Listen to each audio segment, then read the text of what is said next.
উচ্ছেদ অভিযানে ক্ষুব্ধ স্থানীয় ব্যবসায়ী থেকে আমজনতা। পুরুলিয়া ঝাড়খণ্ড সীমান্তবর্তী লাগোয়া ঝালদা বাগমুন্ডি রাস্তার ইচাক এলাকায় রাজ্য প্রশাসনের তরফে উচ্ছেদের নোটিশ দিয়ে বাড়িঘর ভেঙে দেওয়ায় ক্ষোভে ফুঁসছেন গোটা এলাকাবাসী। চিন্তায় পড়েছেন এলাকার ক্ষুদ্র ব্যবসায়ী থেকে সাধারণ মানুষ। বুধবার বুলডোজার দিয়ে ভেঙে ফেলা হলো একের পর এক বাড়ি ঘর সহ দোকান ঘরও, আর তাতেই ক্ষোভ বাড়ছে স্থানীয়দের। আতঙ্কগ্রস্ত হয়ে পড়েছেন এলাকাবাসী থেকে ক্ষুদ্র ব্যবসায়ীরা, বাদ পড়েনি আমজনতা। জানা যায় এই উচ্ছেদের কারণে এলাকার ছোট বড় ব্যবসায়ীরা একেবারে কর্মহীন হয়ে পড়েছেন। এমনিতেই রাজ্যে কাজকর্ম নেই, পরিযায়ী শ্রমিকের কাজ করতে পুরুলিয়ার ছেলে মেয়েদের যেতে হচ্ছে ভিন রাজ্যে। আপনারা দেখছেন রূপসী বাংলা মিডিয়া। এখন একটা ছোট্ট বিরতি, ফিরে আসছি বিরতির পর। সারৈকেল্লা খরসুমা জেলার সুবিখ্যাত কবিরাজ ভদ্রসেন ভকত TB, filaria, sugar, tumour, Baat, ধাতু, একজিমা, দাঁতের রোগ, কানের রোগ, গুপ্ত ও যৌন রোগ ইত্যাদি চিকিৎসা করেন। এখন নিয়মিত চেম্বার করছেন প্রতি সোমবার বান্দোয়ানে, শুক্রবার বড়াবাজারে সারগোতে, রবিবার এঁচাগড় থানার টিকর গ্রামে, মঙ্গলবার রাজনগর থানার কেন্দ্রমন্ডিতে, বৃহস্পতিবার নিমডি থানার রঘুনাথপুরে। বিস্তারিত জানতে যোগাযোগ করুন 7368034266 এই নম্বরে। পুরুলিয়ায় পাত্রপাত্রী যোগাযোগের একমাত্র বিশ্বস্ত প্রতিষ্ঠান বিবাহ পরিচয়। আপনার মনের মতো জীবনসঙ্গী খুঁজতে আপনার পাশে রয়েছে বিবাহ পরিচয়। তাই আর দেরি না করে আজই যোগাযোগ করুন বিবাহ পরিচয়, municipality commercial complex, second floor, Chaibasa road, opposite PWD office, Purulia. Mobile নম্বর 9232440272 অথবা 8370970472। ফিরে এলাম বিরতির পর। আপনারা দেখছেন রূপসী বাংলা মিডিয়া। সব মিলিয়ে এই এলাকার মানুষজনের জীবন জীবিকার ওপর বড় প্রশ্নচিহ্ন দেখা দিয়েছে। এ বিষয়ে ইচাক গ্রামের বাসিন্দা রামচন্দ্র ভগত দাবি করেন, প্রশাসন নিজের খামখেয়ালি নিজের মতো করে ইচ্ছা মতো ভাবে বুধবার আমার বাড়িঘর ভেঙে দিয়ে চলে গেলেন।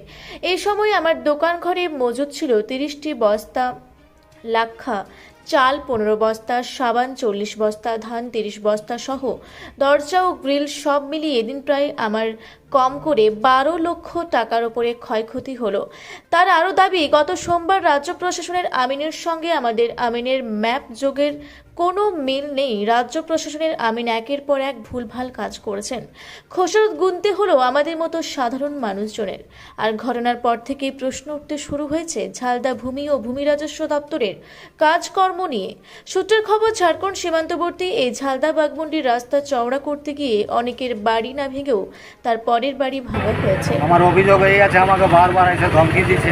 কেন ধমকি কেন দিচ্ছে? কে ধমকি দিচ্ছে? ধমকি দিচ্ছে পিডব্লিউ, পিএলআর, আরও ওনাদের সাথে অনেকজন আছে। তারা কেন ধমকিটা কেন দিচ্ছে? ধমকি দিচ্ছে যে আমরা এটা ভাঙবো জবরদস্তি। কেন কিসের পারপাসে ভাঙবো বলছে? ওই ভাঙবো মানে ব্যক্তিগত ওদের কোনো রাগ আছে মনে হয় আমার উপর। এটা কি করে বুঝলেন যে ব্যক্তিগত রাগ আছে? আমাকে আমারটাই শুধু ভাঙতে চাইছে। তার আগের ইতিহাস কি আছে? তার আগে ইতিহাসই অনেক কিছু আমাকে ধমকি দিয়েছিল। পুলিশ নিয়ে এসেছিল, বস নিয়ে এসেছিল, গুন্ডাগির্দি করেছে পুরা, সঙ্গে সঙ্গে এখানে অ্যারেস্ট করে দেবো, আপনার নামে এফআইআর করে দেবো, এইসব। মানে আপনি আপনার বাড়ি ভাঙবো বলছেন? হ্যাঁ। কারা ভাঙবো বলছে? ওটা পিডব্লিউ বলছে, বিএলআর বলছে, কেন এসডিও বলছে। কেন কেন কেন বলছে? কি মনে আমি কেন বলছে ভাঙবো? কি পারপাসে ভাঙবো বলছে? বলছে এটা আমাদের সরকারি জায়গা। আপনি অভিযোগ জানিয়েছেন? হ্যাঁ। কোথায় কোথায় জানিয়েছেন? আমি অভিযোগ জানাইছিলাম ওনাকে, এসডিওকে, এসে আমার নামে আমার সম্পত্তি ঠিক আছে, তারপর কি কাগজ দিয়েছিলাম। তো সেটা কোনো মানেনি। কে মানেনি? এসডিও মানেনি। এসডিও, সিবি, আইসিকে কাগজ দিয়ে ধমকি দিয়ে করাইছি, আমরা ভাঙিয়ে দিব সমস্যা। আপনি যে অভিযোগ করেছিলেন, কোন কোন দপ্তরে অভিযোগটা করেছিলেন? আমি এসডিওকে করেছিলাম আর ডিএমকে করেছি। ওনারা আপনাকে ডেকেছিলেন? হ্যাঁ।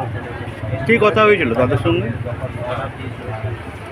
আমাকে ভাঙার জন্য অর্ডার দিয়েছিল, বলছে অর্ডার দিয়েছি, আর আমার কাছে নাফানাফি কিছুই হয় না, আর আমি কিছুই জানি না, আর আমাকে হঠাৎ বলছে ভাঙতে হবে। আপনার নাম কি? আমার নাম রামচন্দ্র ভগত। আমার বাড়ি ইচাক। দেখলেন না জমির নাম দেখলেন? জমির মা তো জমি কাজ জমি জমি মালিক আলা না রোডের আলা? মালিক প্লাস আরো 3-4টা প্লট। আরো 3-4টা দেখার নাই, আপনি যে ডাকেছে আপনি তার কথা বলুন। তার কাকে কি রেখে পেলেন, কি আপনাকে পেলেন? মালিক তরফে এনেছি। দেখে নিয়ে কি পেলেন আজকে? কি পেলেন সেটা বলুন। আপনি তো ছিলেন সরজমিনে। এরা যেটা ডাক দিয়েছে এরা পিডব্লিউডি সেটা হ্যাঁ, রং আছে। ভুল আছে, হ্যাঁ, সেটা বলুন। সেটা বলুন যে ভুল আছে, পিডব্লিউ যা দাগ আপনার দিয়েছে, নাম, ভুল আপনার আছে। নাম? আমাকে আবার মোহাম্মদ দেখান, আব্দুল। আপনি আবার দেখান। মোহাম্মদ আব্দুল। আপনি আমি আপনি কে? আমিন। মালিক তো যে নাবজোক এই যে নতুন করে হলো কি কি পেলেন তাতে? হ্যাঁ বলুন। তাতে কোনোটার মিল নাই। ঝালদা থেকে জয়প্রকাশ কৈরির রিপোর্ট, রূপসী বাংলা মিডিয়া। আপনারা দেখছেন রূপসী বাংলা মিডিয়া। এখন একটা ছোট্ট বিরতি, ফিরে আসছি বিরতির পর। 15 বছর ধরে পুরুলিয়া জেলায় নার্সিং ট্রেনিং এর স্থায়ী প্রতিষ্ঠান mother Teresa nursing training centre. কয়েক হাজার ছেলে মেয়েকে ইতিমধ্যেই কর্মসংস্থানের সুযোগ করে দিয়েছে এই প্রতিষ্ঠান। মাধ্যমিক, উচ্চ মাধ্যমিক ও কলেজ পড়ার সাথে সাথে নার্সিং ট্রেনিং নিয়ে নিজের জীবনকে সুনিশ্চিত করুন। হ্যাঁ, সেই সুযোগ দিচ্ছে Mother Teresa nursing training centre, কেতিকা, পুরুলিয়া। Mobile number 9932216133। পুরুলিয়া শহরে এখন স্বল্প খরচে উন্নত ও অত্যাধুনিক চিকিৎসা পরিষেবা বর্ধমান হসপিটালে। এখানে general, laparoscopic, gynaecologist, paediatrician, anaesthetist, general physician, orthopaedic সহ বিভিন্ন রোগের অভিজ্ঞ ডাক্তারবাবুরা নিয়মিত রোগী দেখছেন। এছাড়াও 24 ঘন্টা বিনামূল্যে অ্যাম্বুলেন্স পরিষেবা রয়েছে, স্বাস্থ্যসাথীর সুবিধাও। যোগাযোগ করুন বর্ধমান হসপিটাল, রাঁচি রোড, সৈনিক স্কুলের নিকটে। মোবাইল নাম্বার 8918968624 এই নাম্বারে। ফিরে এলাম বিরতির পর। আপনারা দেখছেন রূপসী বাংলা মিডিয়া।